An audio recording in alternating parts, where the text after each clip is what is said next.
everyone. Hope you're doing well today. I got to sleep in until after 9 o'clock, which is awesome. I mean, I did wake up once earlier than that, but it wasn't like the normal cycle of nausea.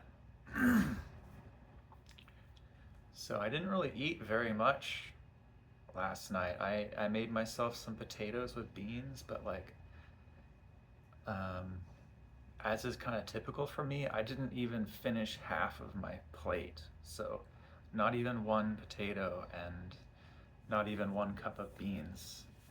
But I have these chocolate caramels, and I ate a few, and maybe that kept my blood sugar up. I don't know, but I haven't slept this late in a long time. It reminds me of being in high school. On the weekends when I was a teenager, I used to keep sleeping until 9 or 10, and I would have heartburn.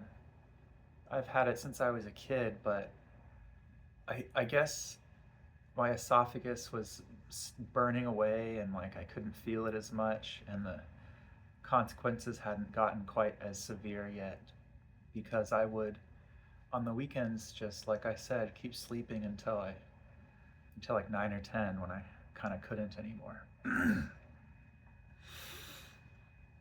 it felt great. I only got up because my cat had been waiting patiently for me, and when he finally saw I was really awake, you know, yeah, he needed breakfast. So I've slept in late a few times, but not usually in such a restful way.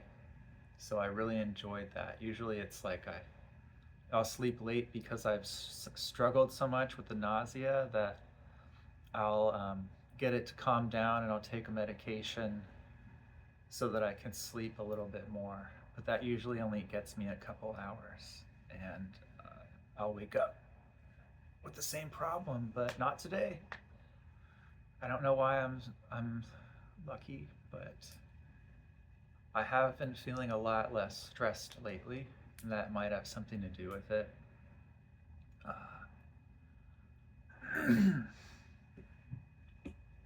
Even though I've lost my partner and all of her people, so it kind of feels like I'm like more alone.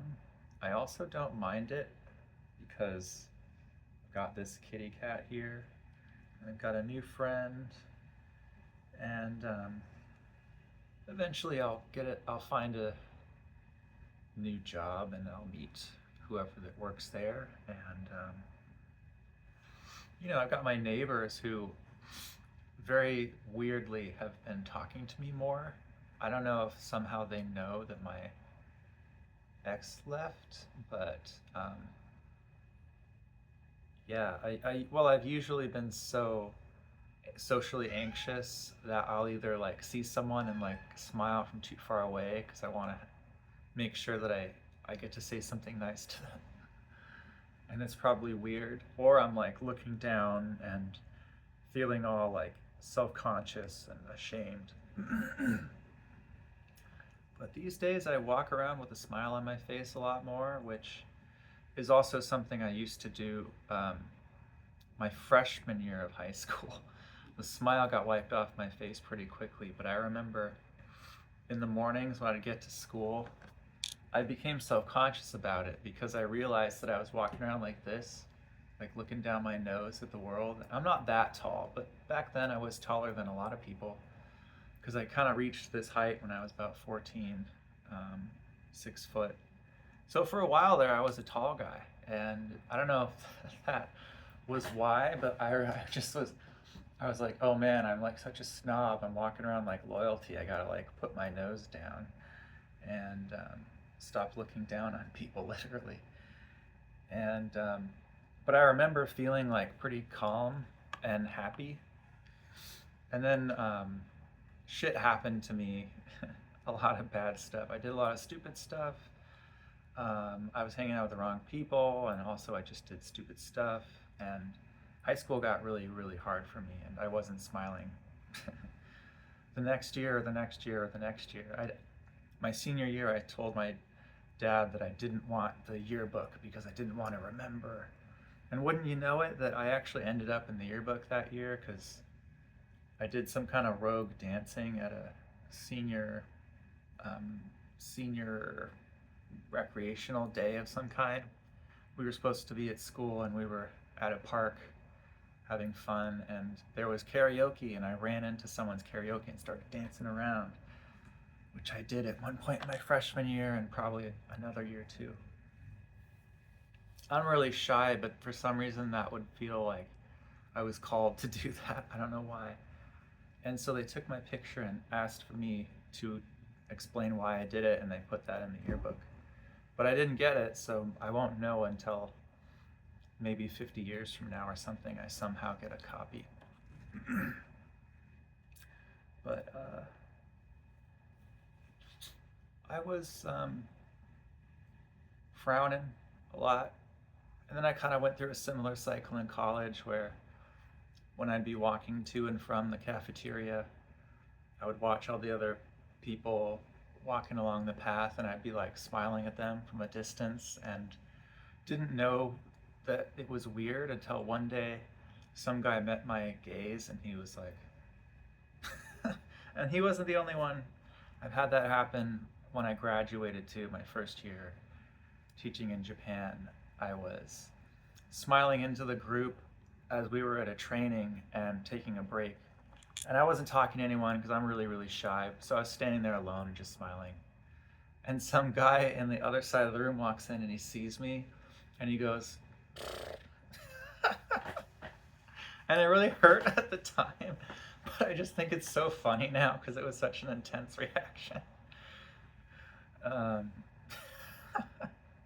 So if you stand around smiling, you look, I guess you look really dumb to a lot of people. But yeah, the first few years that I lived in this building, I was walking around like this all the time because I felt so intensely, I don't know if I'll say traumatized, but I just felt so heavily doomed for a few years and overwhelmed. And at one point in the laundry room upstairs, people can like write stuff on the whiteboard or even the walls. And there's a, I don't know how long it's been there, but I used to be in apartment 19 and someone wrote "Smile apartment 19." And it's like, I wonder if they were talking to me. And I do smile more, like I've been saying, but I've gone through a lot of periods of my life when I was almost permanently scowling.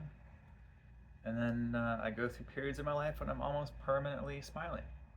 So I'm in a less stressed out point now because I'm not working, and I got approved for unemployment. I think that'll all be fine. I think I'll be able to pay my rent. That's what it looks like.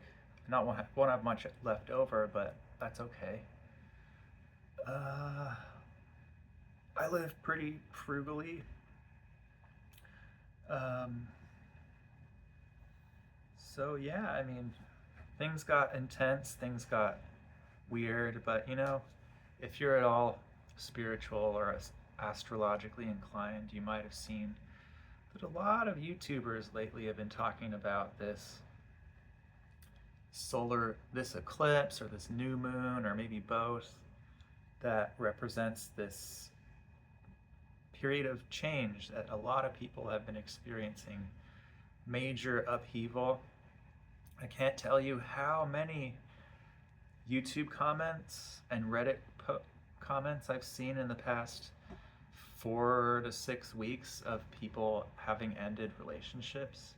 It's crazy. It's uncanny. And yeah, maybe I'm just looking for it, but also the YouTubers are talking about it. They're saying that this is a time of change and that, you know, we might have been doing things that weren't really right for us for a while, but we weren't getting the message, and we weren't going to change until life shook us up like this. And it's true. I don't know if I've said it in videos, but I'm pretty sure I have. I know I've journaled it. That I was in a kind of a safe comfort zone, my safety bubble, whatever you call that. And I wasn't doing well in it. I just thought that I was, because it was just me and my ex, and nobody would randomly come in and like start dissing me or talking down to me, and I felt like really happy to have that kind of comfort and safety, but I was very overwhelmed by my job. I was having meltdowns at home and at work. Um, I stopped having future goals because I didn't know how to fix my future. I couldn't see. It just felt like one big dead end. And I started feeling like, even though it felt bad, I just didn't want to have any future goals. I just wanted to stay safe and never be bothered. And part of that was my autistic nervous system responding to try to get me to give it what it needs, which is more quiet time, basically. Um, and I have that now, so I'm not as stressed out. I'm barely stressed out. And I'm hopeful that either I'll find a job that is suited for my kind of nervous system, or I'll get SSI. I have a meeting with them in September. I planned this like over a year ago because this has been such an ongoing thing. I think I first applied like several years ago and was denied, and I haven't been denied, and I don't have a job, and I have a doctor's note that says that I can't work. It doesn't say, please excuse him from a full-time schedule. It says he can't work. And I didn't ask him to say that. I just gave him these forms that unemployment required, and he didn't give it a deadline. He just said he can't work. When did this condition start? And he wrote my birthday because he said it's a neurodevelopmental disorder. And he's right. The first couple times I met him, he didn't really get it. He kind of brushed me off, and I was upset. He's like, neurodivergence is hard to pin down, and you're fine. But then I would like, my fingers, I like practically almost severed my fingers because I had a meltdown and I smashed a jar. And I had to go on medical leave because I was melting down at work, and I had to go to the behavioral hospital and the emergency room because of meltdowns. And I'm pretty sure I hurt my foot so bad that I couldn't walk on it for 2 or 3 weeks. And when I effed up my hand, he said, okay, maybe there is something going on here. Because I'm not suicidal. I'm not trying to harm myself to get attention. These things happen out of pure, just a shedding of the overloaded nervous system. Just, I'm coping, and it's overwhelming, and I'm trying, and I'm frustrated, and I'm coping. And then just one thing breaks my back, and it's like I just become an animal, and I don't even know what happened some of the time. I just end up injuring myself. So, I don't know what's going to happen, but that can't keep happening, and I'm really glad that even though it's precarious, not knowing what's going to happen, that changed. I was pulled out of that cycle, and I haven't been melting down. I've come close a few times, but because I haven't been obligated to stay in one place and do one thing for the whole time, the whole shift, unless I'm just not taking good care of myself, I won't have a meltdown because I'll stop before it gets to that point. And I've had doctor's notes asking my employers to give me these breaks that I need, but they can't. They can't always, at least not in my line of work as a paraeducator, because like you're hands-on to keep people safe. So if you're just disappearing all the time, it's really difficult, even if you have a partner. So yeah, that was I was stubbornly really attached to that job. My partner knew that it wasn't right for me, and she's glad that I finally acknowledged that. And um, yesterday I got myself this new acoustic guitar because my ex's mom, when they were at a Goodwill somewhere on vacation, she found this acoustic bass and they decided to buy it for me for $200. And it was cool. It was also kind of for my ex, but she left it. She didn't want it, and I tried to play it a couple times. It's kind of fun if you're a guitar player. You can like sort of pick up a bass and like sort of noodle around, but I'm not a trained bass player and it's very heavy. Like carrying it to the guitar shop, I was trying not to look weak and like keep switching hands, but it was like, oh man, it was like there was a little dude in that case. Um,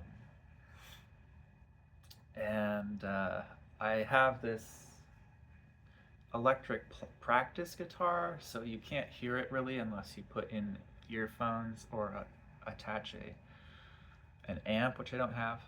So I've always preferred acoustic guitar, and I'm alone now. And when I've lived alone most of my life, and I pass the time by playing guitar. And I'm no virtuoso. I'm not really even that good. I really like Elliott Smith and the Beatles and different things, so I would try to play those. And there's lots of different chords in those songs. So over the years, you figure out how to play lots of different chords. And that's cool because it's really, really enjoyable to sing my favorite songs. Um, yeah, I can just be alone and be totally on cloud nine in my own little vortex of absolute euphoria because of that. I'm really grateful. Um, and I got rid of my acoustic guitar in the past, like a year ago, because I was so down on myself that I thought that anyone who could hear me play was mad and hated it and just wished that I would stop. So I got this silent plastic guitar and I got rid of my acoustic guitar. But this is way more enjoyable to play. It just is. For me, I guess I am just an acoustic kind of a player.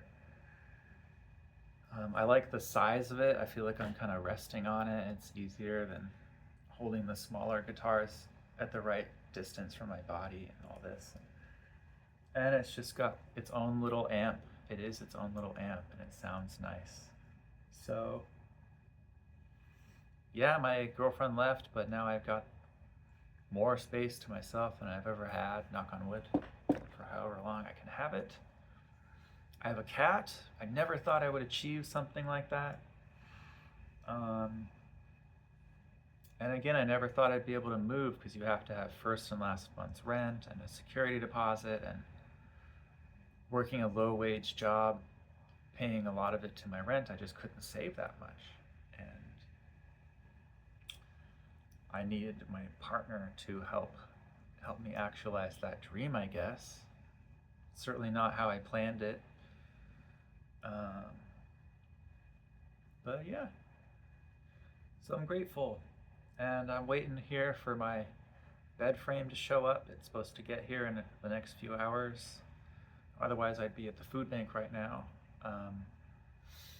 Lately, I've been able to get just huge amounts of really good fresh fruit from the food bank, and I haven't had that for a while. I was really enjoying all those nice big crunchy apples and stuff, and big oranges and clementines, and I even got a pineapple once. So I was happy as a clam waiting in line for that free fruit. Uh, and it's open on Monday, Wednesday, Friday. It wasn't open yesterday. Sometimes they're not on Mondays, but that was good because I was busy and didn't want the extra stress. Today I could go, but I don't want to get there while my mattress arrives or my frame, because last time they knocked and then they left because I wasn't home. So I want to catch them and then I'll go if I still have time, because I can also go on Friday. And I have enough oatmeal and potatoes and beans, stuff that I can make it to Friday. Oh, my cat's gonna jump up on his bookshelf there.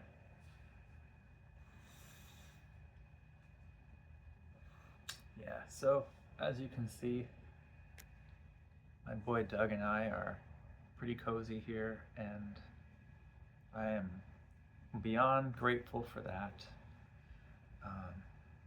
And I think that might be why I'm feeling so happy and calm. I think, I don't know if I guess I would say I was like kind of entitled before. It's not like people were just giving me stuff, but I was angry that my life wasn't the way I thought it should be. I was angry that I made so little money and couldn't move if I wanted to. I was angry that I was isolated, except for these people who made me feel bad because I wasn't socially adept and I didn't have the money to move. I was angry that I had a really traumatic childhood. And now I don't know exactly what or when or how. I think it's just been a gradual accumulation of things, but yeah, you've seen it. I get really, really anxious and down on myself a lot, but overall I have a level of contentment that I've never had before that just kind of radiates from within. I used to feel like I had a hole inside and I was trying to keep myself busy so I wouldn't feel that horrible emptiness, and trying to feel like I was making progress so I wouldn't feel that horrible emptiness. But I don't know, I just kind of feel like I'm lucky to be alive. I'm lucky to not have like a bunch of little monsters jabbing at me all day, and to have shelter and to have enough food to not be in pain. And to have my cat. I mean, it's just like I'm on cloud nine because I didn't have those kinds of comforts before and was pushing through thinking that maybe I would, and then losing hope that I ever would. And so, yeah, I'm just grateful to have a couple of those nice things. And I don't really crave much else. I think the most that I crave is information that can make me feel better. But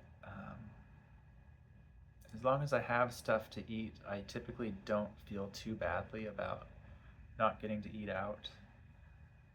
If I can buy myself like a couple of pizzas a month, I think that's okay. And I like my Diet Pepsi.